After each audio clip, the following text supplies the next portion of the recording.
What's up, Taiwan? I'm Sally Jensen with news from here in Taiwan and around the world. Taiwan's big tour operators are the latest victims of growing tensions with Beijing. The government has done a U-turn on plans to let them restart organized tours to China. It's left many operators in shock, as John Van Trieste now reports. Taiwan's tour operators have been dealt a big blow. The government has walked back on plans to allow tour groups to China, a ban put in place during the COVID pandemic. There will be a brief exception for tours that are already organized and paid for.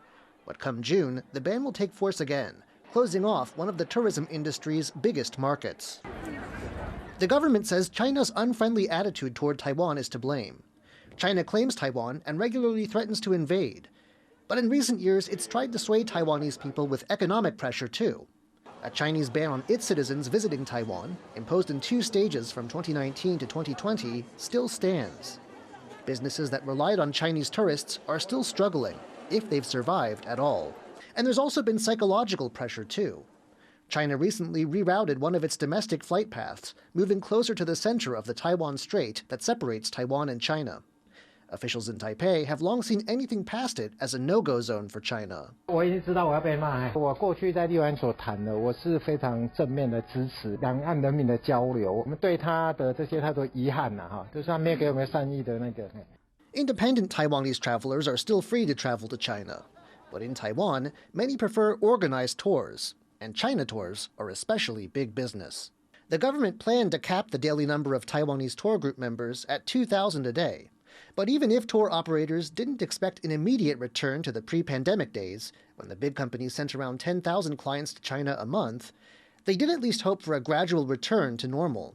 Their reaction to the news has been bitter. 突袭式的宣布让我们业者非常的错愕难过，甚至呢这个农历年呢很多业者可能连夜饭都会吃不下。如果是2025年事件真正危害到台湾，那我希望他宣布全台湾的民众不准赴大陆。为什么要禁止旅行团？这剥夺我们旅行社的工作权呢？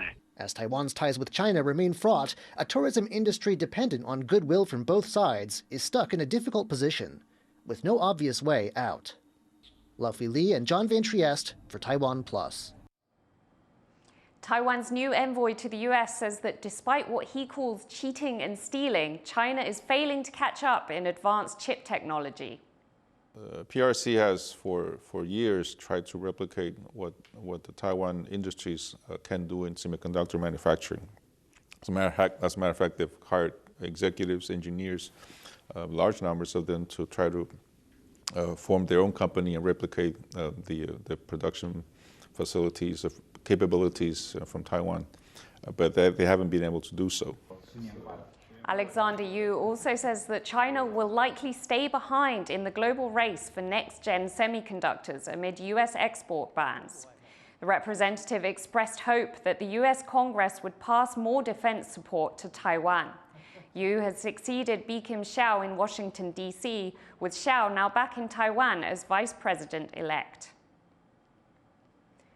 Guatemala has reaffirmed its diplomatic ties with Taiwan.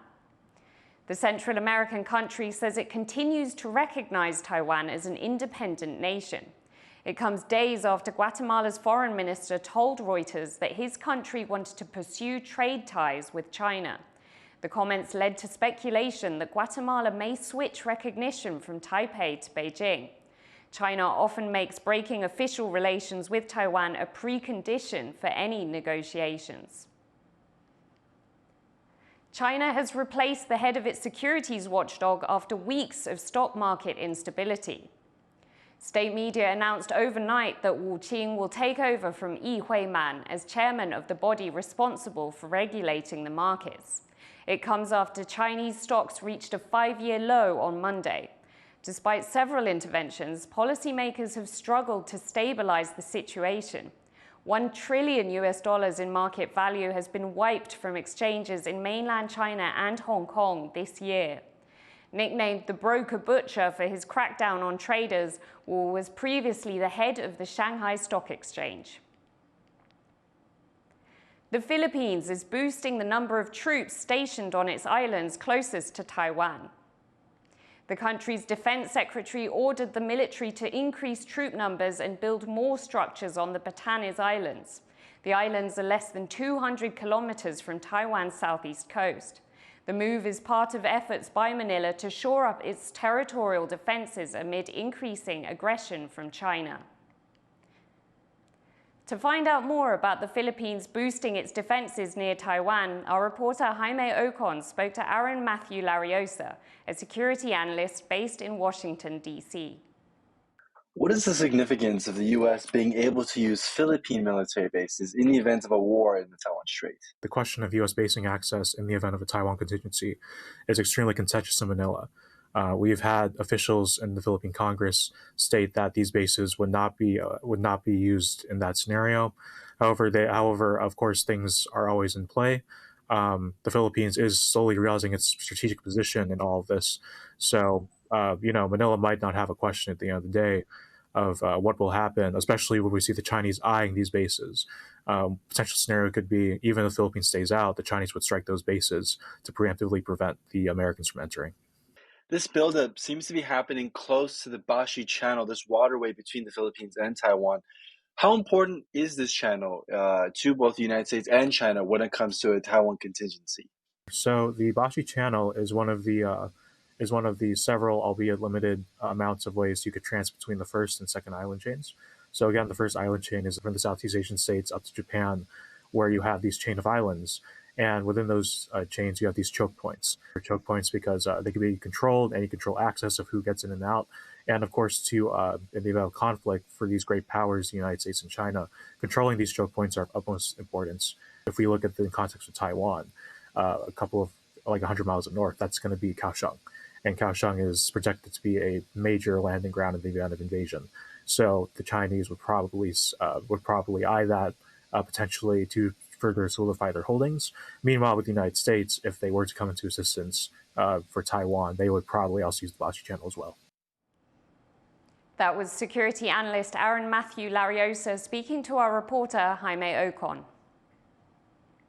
North Korea's government has voted to end all economic cooperation with South Korea.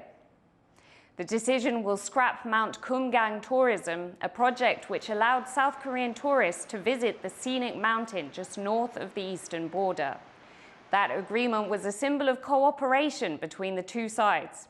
Tensions on the Korean peninsula have been rising in recent months.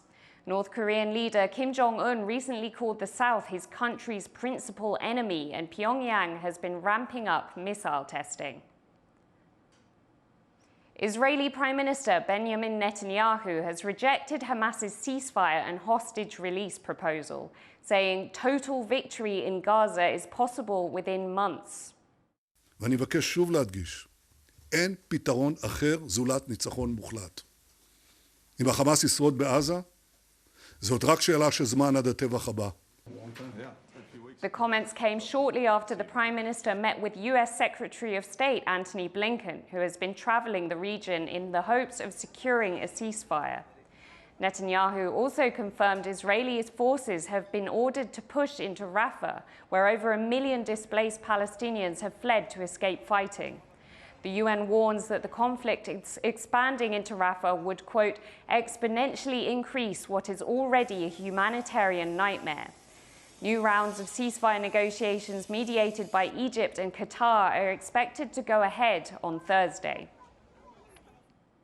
At least 28 people have been killed and dozens wounded in twin bombings in Pakistan on the eve of the country's general election.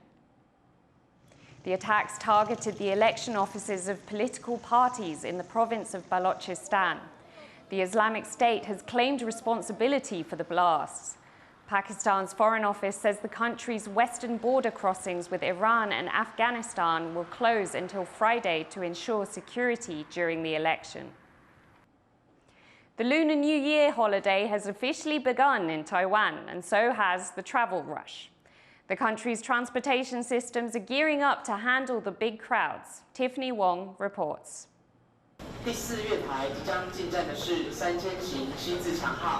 Heading home for the biggest holiday of the year. Millions of Taiwanese are expected to travel in the next few days to celebrate the Lunar New Year with their families. and making the journey can be challenging, with many revelers having to plan way in advance. 特别是除夕，那一定要回家去跟家人吃饭，所以大家都会尽量对回家去，所以都要努力的抢票。1个月前就买了，蛮难买的，就是他可以买的那一天已经就是没什么票了。 Train, high-speed rail, and airline services across the country have all increased capacity over the week-long holiday, which is expected to be the busiest yet since the COVID-19 pandemic. Transportation officials say measures are in place to help travelers have a safe trip home. 我们会从怎么去降低这个事故的发生的几率开始下手了哈，就是说。 像以春节连假来讲，我们一般在高速公路会有几种方式。 These highway officers are monitoring traffic hotspots in northern Taiwan from this command center. When they get a traffic report from their hotline or the police, they check the situation on the ground using CCTV cameras. And they send out a notice to help warn and redirect drivers to a clearer route. Officials say they'll also set passenger limits during rush hours to divert traffic.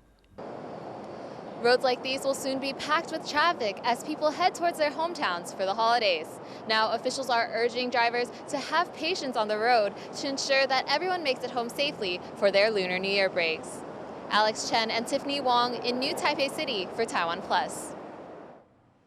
The Lunar New Year holiday is usually a time to be with family, and for some migrant workers, they've had to build their own here in Taiwan.